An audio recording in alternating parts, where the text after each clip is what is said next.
Hello everyone, happy new year! Welcome back to my channel. My name is Alice, and if you're new here, thank you very much for subscribing. I talk about biomedical science, lifestyle sometimes, but majorly about biomedical science.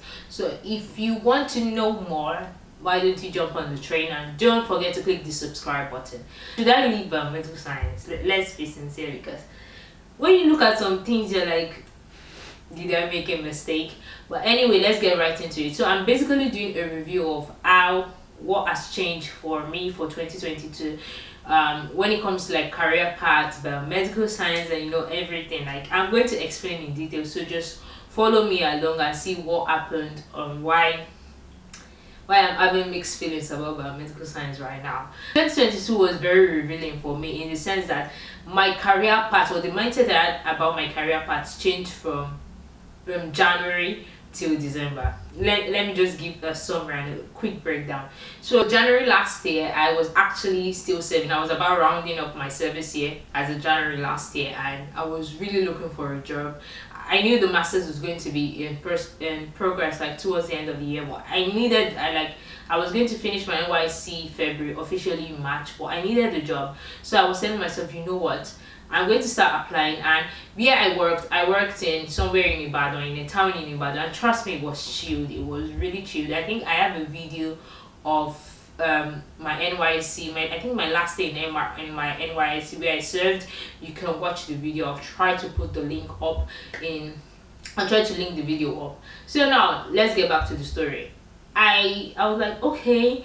I started applying to labs in Ibadan, and I remember that I was really of the opinion that I don't want to work in written lab. I do not want to work in the written lab. But if it's going to be for a while, I don't mind. I even tried applying to Inca, but I really just wanted to volunteer. Like, I didn't mind not getting paid. So I tried applying to Inkaba. I tried applying to other places for I just wanted to volunteer, actually. And most of them didn't actually give me call back. Then I was like, you know what, let's do this. Let's print out CVs and submit. I really didn't want to leave Ibadan at that time, and I started submitting CVs to some lab. And the truth is, there were some labs I went to. I remember one particular lab. As I walked into the lab, I just said, oh no, I just came to check something out. Sorry, wrong place. Because it looks like chaos. It was, I really don't want to talk about those things. But there are some places I went that discouraged me, and I was like, I don't think I should work in a lab. I really do not think I should work in a lab. And it just foiled my opinion more of not working in the lab. And there are some very beautiful places I went to that the labs were standard, and I was like, okay, I can give this a try. Luckily for me, I started working in April, but I had to move to Lagos.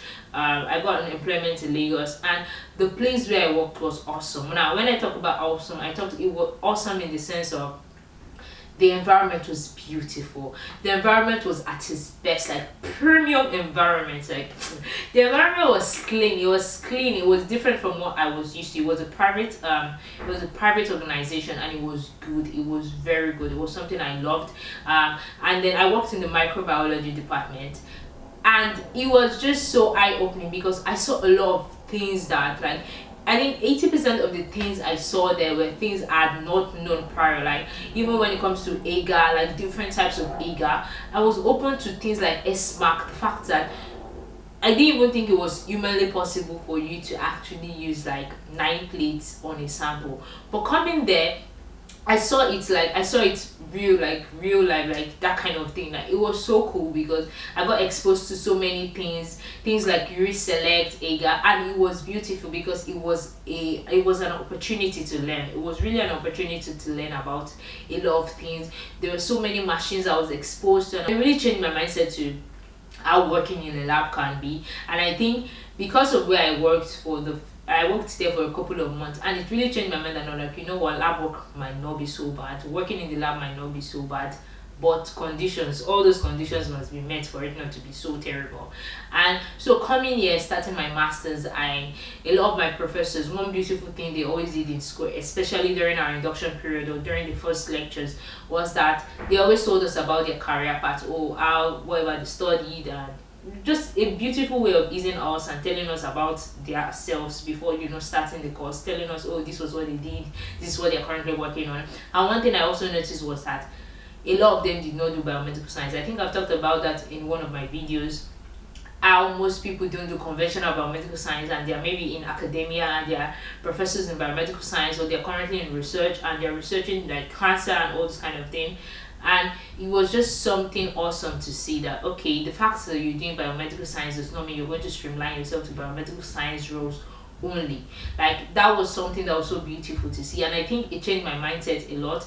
And towards the end, like towards the last 3 months, like from September to December last year, I opened my mind to opportunities outside biomedical science role. And I'm like, okay, one thing I've always wanted to do, I always want to go into academia, eventually want to end up in academia.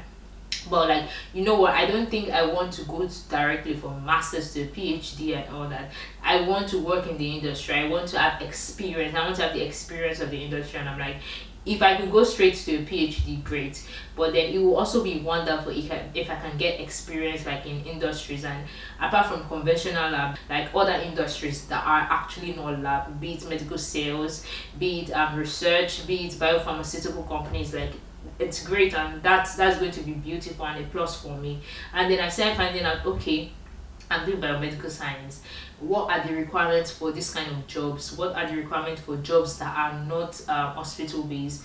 I started looking at job vacancies, and the requirements for these job vacancies, and I started saying that, okay, I need more than a master's in a biomedical science. In fact, a master's they will just tell you, oh, relevant qualification in maybe biology, chemistry, this thing. So biomedical science was not necessary. Like, and I think at that point in time, I started asking myself, oh, should I have done biotech instead? Should I have applied for biotechnology?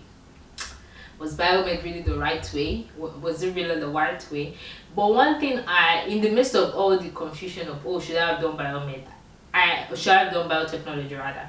I remembered that if I had done biotechnology, it also streamlines, it also affects, if you do biotechnology, it's not going to be the easiest for you to work in an NHS role and all that kind of thing. So it was actually more easier for me in the sense that as a biomed, if I wanted to do any other, if maybe I wanted to work in medical sales, I could take courses that are relating to that area where I want to, like, to what I want to apply for. Okay, I know the kind of jobs I want to apply for. Maybe I want to apply for medical sales officer or something like that. I could take courses in medical marketing, things about, like, take courses, like most of them will most likely be paid. Like most of the reasonable courses, they are free courses, but there are a couple of courses that will make sense that will actually have to be paid, and they'll be like 3 months, and I could run it alongside my masters and do an online course, and I could run it alongside my masters, knowing that once I'm finishing, I also have the course to add to my CV to make my CV more robust. So it was more about what could I do, what can I do in terms of skill sets that I could use to make my CV more robust for whatever area I want to apply to. So I think my mindset obviously changed towards the end of the year. It just opened my mind to how much opportunities are available. Now it's left to me to tell myself, okay, how do I give myself an edge in any application I'm going to be doing? If I'm applying for certain things, what do I need that are going to give me an edge for this certain application? So it just got me thinking and starting to research, and that brings me to my goal for 2023. So again, now in 2023, I'm trying to maximize and utilize every single resource I can to make sure I am optimized for whatever area I want to go into. Now I'm actually looking at how can I utilize resources. What do I need to optimize my CV? What do I need to optimize my my career portfolio, to make sure that by the time I apply to these things, I don't get kicked out just because it will be like, okay, you have a master's in biomedical science, can you do this, can you do computational biology, can you do this, can you do that? So no, those necessary things are things I'm going to be actually utilizing. I'm going to be working on getting more courses this year. One also important thing I learned is volunteering. Even if it's one day there's something happening in your university, or there's something happening in your environment or in your area, something relating to medical health, or it might not be exactly what you want or exactly the area you want, but trust me, the fact that you volunteered is a plus, because you can add it to your CV if it's a little bit relevant to your area. You're building connections, and trust me, it is important to have connections, because at the end of the day, you're going to be able to take advantage of some of these connections. everything in this life is strategy. Everything in this life is strategy. Even getting a job, making yourself marketable, being on LinkedIn, doing this kind of things, you need to have a strategy. If you have strategies and you have things you can take advantage of, take advantage of those opportunities and anything that will give you, because at the end of the day, everywhere is competitive as far as I'm concerned. I see people talking about job opportunities in the NHS and all that kind of thing, and the truth is there's competition everywhere, so you have to know your onions, optimize yourself so much that even if you're applying for a job and they want to kick you out, it will not be like, oh, she just has a master, just push her away. Be like, okay, she's this, she's that. Like, let it be more difficult for them to remove you from an application. 2023 is just for me to create a big strategy. Like, I'm strategizing myself in advance, trying to plan, put structures, because the truth is, this is, even if I do this strategy, I'm not saying most likely I might get the job. Like, I want to get the job now. The thing is, I have to start planning and start working towards those goals, because it's not just going to be when I finish my masters I'll not say, oh, I need to get this, I need to get this done, I need to get this done. It has to be from now. I have to start planning, start making strides towards my goal, putting myself out there, optimizing my CV. And I think it is very important for everyone to do it, because I have people who actually ask me, oh, are there job opportunities in this role? Is this role competitive? If I do MSc biomedical science, will I get this? Will I get that? Will I get jobs? I don't know if you get jobs or not. You're the only one that know whether you're going to get jobs or not, as far as I'm concerned. Because the truth is, if I say, oh, you're going to get jobs, you finish and then you apply and you're like, you apply to one place, you apply to two places, you're like, they said I was going to get a job. You're going to get frustrated easily.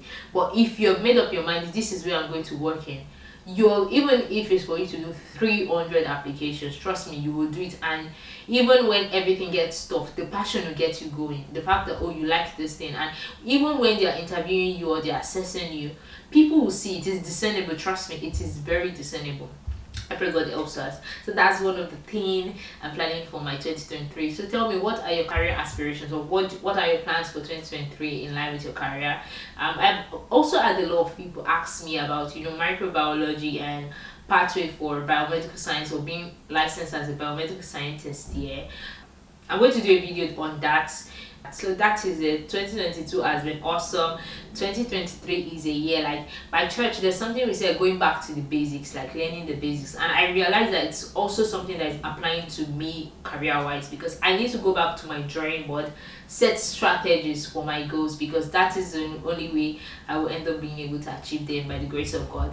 So thank you very much if you watched this far. Yes. PS, one thing to add, I've been seeing a lot of people who are like, oh, I've met one of my subscribers here, and she's also going to be in class with me. We're starting class together, and it's such a beautiful thing to see, because sharing my journey out here, then seeing people joining me in the journey, like, it's just so beautiful. So if you're a subscriber and also you're going to be coming to Salford MSc Biomedical Science, or Salford generally, please don't feel free to send me a message. It will be awesome to meet you.